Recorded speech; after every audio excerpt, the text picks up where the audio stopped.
Le mystère du vieux galéon. Dans un petit port isolé sur la côte bretonne, les villageois parlaient souvent d'une vieille légende.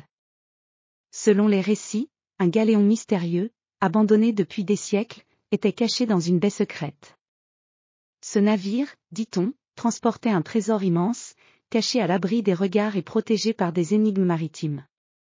Cette légende attira de nombreux aventuriers, mais aucun ne revint jamais avec des preuves de ce qu'ils avaient découvert. Jean-Marie, un jeune marin audacieux et curieux, décida de se lancer dans cette quête. Âgé de 25 ans, il avait les cheveux bruns et lisses, et ses yeux verts brillaient d'une détermination inflexible. Depuis son enfance, il rêvait de découvrir des trésors perdus et de naviguer sur des mers inexplorées. Il savait que le galéon, s'il existait vraiment, serait un défi inégalé. Un matin brumeux, lorsque le soleil peinait à percer la brume épaisse, Jean-Marie se rendit au port avec son bateau, un petit sloop robuste nommé l'Étoile. Les vagues léchaient doucement les quais en bois, et l'air était chargé de l'odeur de sel marin. Il rassembla ses provisions et ses cartes maritimes, et en un clin d'œil, il se lança dans l'aventure. La mer était calme mais mystérieusement silencieuse, comme si elle cachait un secret. Les heures passèrent alors que l'Étoile glissait sur les eaux paisibles. Le ciel s'assombrit peu à peu, et des nuages menaçants commencèrent à se former. Jean-Marie savait que pour trouver le galéon, il devait suivre les indices laissés dans les légendes. Selon les récits, le galéon se cachait dans une baie cachée derrière des rochers dangereux. Jean-Marie consulta ses cartes et suivit les indications qu'il avait recueillies, en cherchant des repères spécifiques. Après une longue journée de navigation, il arriva enfin à l'endroit décrit dans les légendes. Les rochers qui entouraient la baie formaient un labyrinthe complexe, mais Jean-Marie navigua habilement parmi eux. Lorsqu'il entra dans la baie, il découvrit un spectacle surprenant, un vieux galéon à moitié immergé, ses voiles décolorées et ses mâts brisés.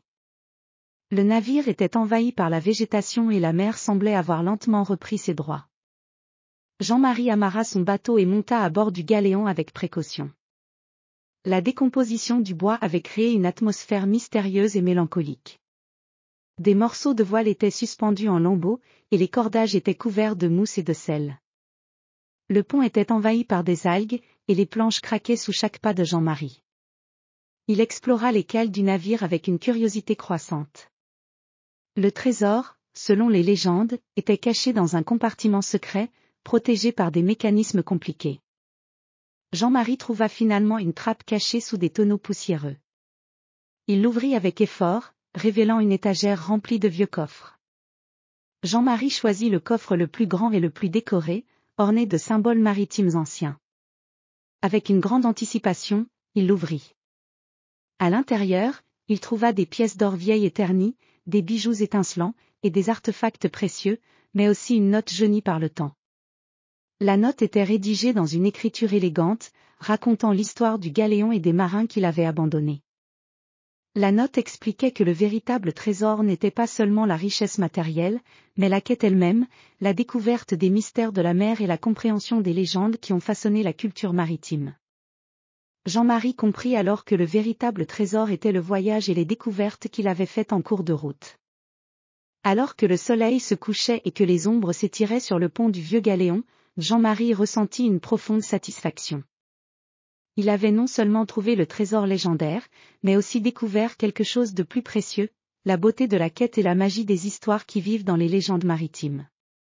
Avec un cœur rempli de gratitude et un trésor entre ses mains, Jean-Marie retourna à son bateau, prêt à partager son histoire avec le monde.